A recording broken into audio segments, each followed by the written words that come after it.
kind of hits you hard when you see the numbers, doesn't it? People really grinding with diet and exercise, and their average, what, 2 to 3% weight loss? That's often quite low. And then you see these semaglutide trials, 15% average, and that's actual fat loss, 15. It's a stark contrast. Makes you really wonder, okay, is there maybe a different way, a more fundamental way to think about weight management? Absolutely. And that's exactly what we're trying to unpack today, really. We're digging deep into the science of these GLP-1 medications like semaglutide and honestly how quickly they're changing things socially. Right. Our main guides here are Daniel Hollis's book, Slim by Science, great title, The GLP-1 Peptide Advantage, and also a really interesting follow-up interview with him. Okay. And we've also got some more personal reflections from an author who connected with Hollis, the kind of late-night thoughts, apparently. Interesting. So, okay, for everyone listening, our mission here is to really get to the heart of it. What are these drugs? How do they actually, work in the body? What are the real benefits, the actual downsides? And what's the bigger picture beyond just the number on the scale? Yeah, the broader implications. We want to help you get a clear, unbiased handle on this whole pretty significant shift. Okay, so let's start with the biology, because that's core to Hollis's argument. He basically says, look, obesity isn't about lacking willpower. Which is what so many people think or are told. Exactly. He frames it as fundamentally a biological problem. And his whole take on semaglutide is that it works because it speaks the body's own language. Speaks the body's own language. Okay, that's catchy. So my understanding is it mimics a natural hormone, GLP-1. What's the key thing there? Well, think of GLP-1 as your body's own, hey, I'm satisfied signal. Semaglutide essentially turns up the volume on that signal. Oh, okay. It slows down digestion so you feel full longer. And crucially, it also talks to the brain, areas like the hypothalamus that manage hunger cues. So it's less about forcing restriction. Right. It's more about working with your body's systems to manage appetite naturally, or, well, more naturally than just pure restriction. That really does flip the usual approach on its head, Hollis seems to be saying that traditional methods often feel like you're constantly fighting your own biology. Those hunger signals just keep coming back. Precisely. And that biological harmony, maybe, is probably why the results are so striking. Those clinical trials showed that 15% average weight loss over, 68 weeks? Yeah, about that. And the book really details how this isn't just water weight, it's primarily fat loss. Right. And when you put that 15% next to the usual 2-3%, well, the difference is pretty dramatic. It really is. But Hollis isn't painting this as some kind of perfect miracle cure, is he? He's quite upfront about the downsides, too. Oh, absolutely. And that honesty is vital, I think. He mentions, for instance, nausea. That seems pretty common, especially at the start. Yeah, I saw that, 40% or something. Around that, in the early weeks. And then there are other GI issues, diarrhea, constipation. And he also flags the rarer but more serious risks like pancreatitis and gallbladder issues. Sobering stuff. It's always a trade-off with powerful medicines. But I remember Hollis having a specific viewpoint on this. Yeah. How did he frame the side effects generally? His main point, and it's a really pragmatic one, is that basically any effective medication is going to have potential side effects. Always. Sure. The crucial thing is for each person talking with their doctor to carefully weigh those risks against the potential benefits for their specific health situation. Makes sense. Individualized decisions. Okay, changing gears a bit. One of the really fascinating ideas, maybe from those late night reflections you mentioned, was this idea of semaglutide quieting the food noise. What is that exactly? Yeah, this is interesting because it's not just about feeling less physically hungry. It's about the mental chatter. The chatter. Yeah, for lots of people who struggle with weight, there's this constant preoccupation with food, thinking about the next meal, fighting cravings, feeling guilty, that kind of thing. Okay, I see. Semaglutide seems to dial down those underlying biological urges, and that frees up mental space. Hollis observed this, and the other author really felt it when that persistent food noise goes quiet. Yeah. People can start to see their relationship with food more clearly, maybe for the first time. Wow, so it's not just physical hunger suppression, it's like mental freedom from constant food thoughts. That sounds huge for people who experience that. It could be life-changing for some. And Hollis uses this analogy, right? Semaglutide creates a window of opportunity. What's the idea there? The concept is pretty straightforward. By damping down the intense hunger and cravings, the medication gives people breathing room, Okay. a window to build healthier habits, changing what they eat, getting more active without that constant biological fight. Makes it feel less like swimming upstream. Exactly. And the 10 things author put it nicely. Yeah. It buys time to change, plan, and reset. It's not necessarily the fix itself, but it creates the conditions where positive change feels more possible. Which seems logical. But, okay, anything this big, this effective, it's bound to stir up controversy, right?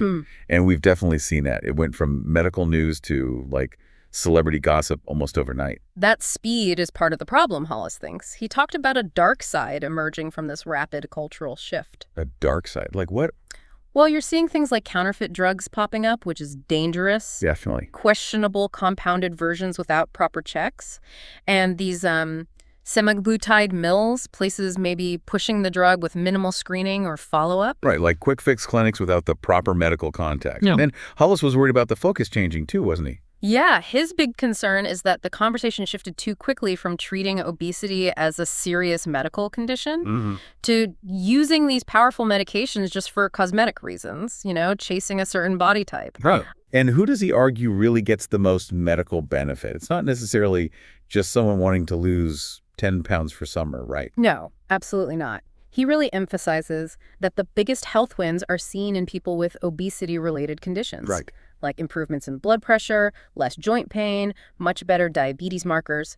He even gave examples of patients reducing or stopping meds for hypertension, sleep apnea, type 2 diabetes. Wow. Okay, so we're talking potentially major health turnarounds, not just looking different. That's the crucial point. It can genuinely improve health, maybe even extend lives. The focus shouldn't just be aesthetic. It's about underlying health. Yes. But, as Hollis also points out, the science is still evolving. We're still learning. There are nuances. Like the muscle loss issue. And what happens when you stop taking it? Exactly. Hollis acknowledged the emerging data on muscle loss. It seems you really need to focus on adequate protein and resistance training alongside the medication to minimize that. Right. It's not just the drug. No. And the rebound weight gain after stopping, that's becoming clearer too. It suggests that for many, this might need to be seen as a long-term treatment for a chronic condition, not a quick course. Well, which loops back to that huge issue, cost and access. It's really expensive stuff. It's a massive barrier. We're talking, what, $800 or $1,300 a month without good insurance. Ouch. Yeah. And that raises real equity concerns. Plus, worries about shortages impacting people with diabetes who've relied on these meds for years already. It's a really complex picture. So putting it all together, what's the takeaway on how these meds should be used? It's clearly not just take a shot and forget it. No, definitely not. All the sources really hammered this home. Semaglutide works best as part of a bigger plan. A holistic approach. Yeah. Sustainable diet changes, regular physical activity, maybe psychological support too.